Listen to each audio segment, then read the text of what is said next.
भक्तगणों, आज महाभारत में आपको तपस्या का प्रभाव, आत्मा का स्वरूप और उसके ज्ञान की महिमा तथा अनुगीता का उपसार, ये कथा आज आपको सुनाऊंगा। आप ध्यान पर सुने।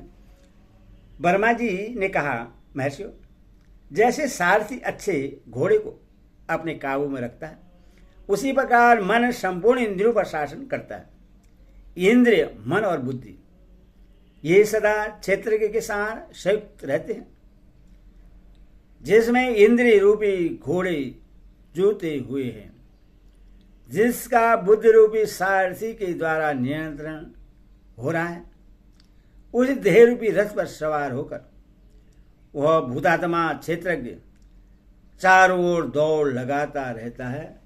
वर्मामय रथ सदा रहने वाला और महान है। इंद्रियां उसके घोड़े, मन, सारथी और बुद्धि चाबुक है। जो विद्वान इस ब्रह्ममय रथ की सदा जानकारी रखता है, वह समस्त प्राणियों में धीर है और कभी मोह में नहीं पड़ता। विश्व की सृष्टि करने वाले मरीचि आदि ब्राह्मण समुद्र की लहरों के समान बराबर पंचभूतों से उत्पन्न होते और फिर समयानुसार उन्हें में लीन हो जाते हैं।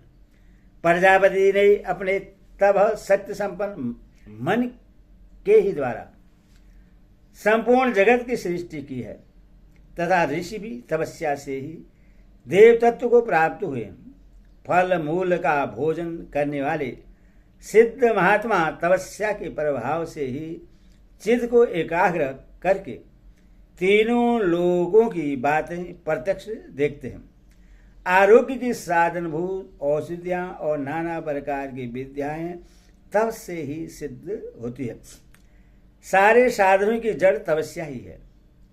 जिसको पाना, जिसका अभ्यास करना, जिससे दबाना और जिसकी संगति करना नितांत कठिन है, वह सब तपस्या के द्वारा साध्य हो जाता है।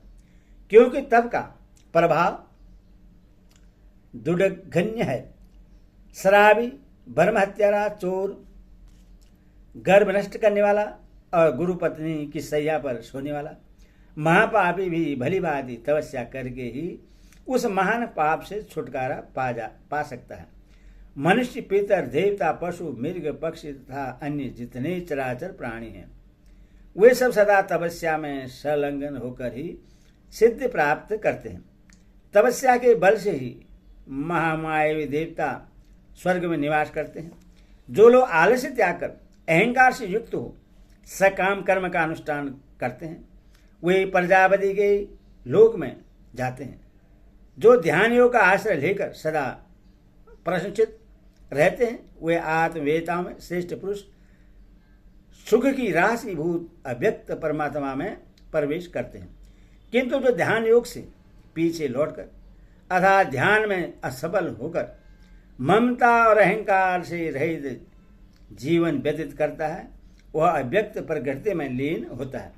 फिर स्वयं भी अव्यक्त संज्ञा को प्राप्त होकर अव्यक्त से ही प्रकट होता है और केवल सत्व का आश्रय लेकर तमोगुण एवं रजोगुण के बंधन से छुटकारा पा जाता है। जो सब पापों से मुक्त रहकर सबकी सृष्टि करता है, उसे अखंड वर्मा एवं क्षेत्र के समझना चाहिए। जो मनुष्य उसका ज्ञान प्राप्त कर लेता है, वही वेद वेता है। मुनि को उचित है कि चिंतन के द्वारा चेतना समय ज्ञान पाकर मन और इंद्रियों को एकाग्र करके परमात्मा के ध्यान में स्थित हो जाएं, क्योंकि जिसका चित्त जिसमें लगा होता है वह नित्य ही उसका स्वरूप हो जाता है। यह सनातन गोपनीय रहस्य है। 2 अक्षर पद मम यह मेरा है ऐसा भाव मृत्यु रूप है और 3 अक्षर का पद न मम यह मेरा नहीं ऐसा भाव सनातन वर्मा की प्राप्ति कराने वाला है।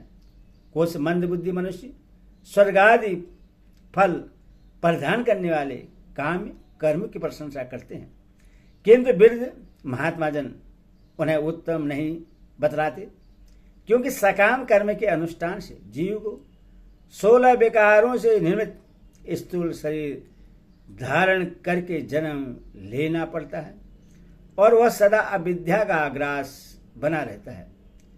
इतना ही नहीं, कर्मठ पुरुष देवताओं के भी उपभोग का विषय होता है। इसीलिए पारदर्शी विद्वान कर्मों में आसक्त नहीं होते, क्योंकि यह पुरुष आत्मा ज्ञानमय है, कर्ममय नहीं। जो इस प्रकार आत्मा को अमृत स्वरूप नित्य इंद्रियातीत सनातन अक्षर जितात्मा एवं असंग समझता है, वह कभी मृत्यु के बंधन में नहीं पड़ता। जिनकी दृष्टि में आत्मा अपूर्व, अनादि, अकृत, अजनबा, नित्य, कुटस्थ, आग्रह और अमृतासी है, वह इन गुणों का चिंतन करने से स्वयं भी आग्रह, इंद्रियातीत एवं अमृत स्वरूप हो जाता है। जो चित्त को शुद्ध करने वाले मैत्री, करुणा आदि संपूर्ण संस्कारों का संपादन करके मन को आत्मा के ध्यान में लगा देता है, वही उस कल्याणमय ब्रह्मा को प्राप्त करता है, जिससे बड़ा कोई नहीं है।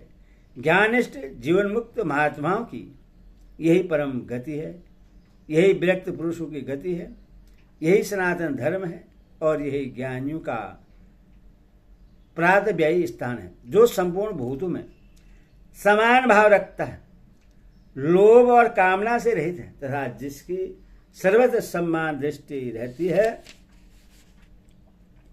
वह ज्ञानी पुरुष भी इस गति को प्राप्त कर सकता है। परमेश्वर, यह सब विषय मैंने विस्तार के साथ तुम लोगों को बता दिया। इसी के अनुसार आचरण करो, इससे तुम्हें शीघ्र ही सिद्धि प्राप्त होगी। गुरु ने कहा, बेटा, ब्रह्मा जी के इस प्रकार उपदेश देने पर उन महात्मा मुनियों ने इसी के अनुसार आचरण किया। इससे उन्हें उत्तम लोक की प्राप्ति हुई। महाभाग, तुम्हारा चित्त शुद्ध है, इसलिए तुम भी मेरे बताए हुए ब्रह्मा जी के उत्तम उपदेश का पालन करो, इससे तुम्हें भी सिद्धि प्राप्त होगी। श्री कृष्ण ने कहा, अर्जुन, गुरुदेव के ऐसा कहने पर उस शिष्य ने समस्त उत्तम धर्म का पालन किया। इससे वह संसार बंधन से मुक्त एवं कृतार्थ हो गया। उसने वह पद प्राप्त किया जहां जाकर शोक नहीं करना पड़ता। अर्जुन ने पूछा, जनार्दन, वे ब्रह्मनिष्ठ गुरु और शिष्य कौन थे? यही मेरे सुनने योग्य हो। यदि मेरे सुनने योग्य हो तो ठीक ठीक बतलाने की कृपा कीजिए।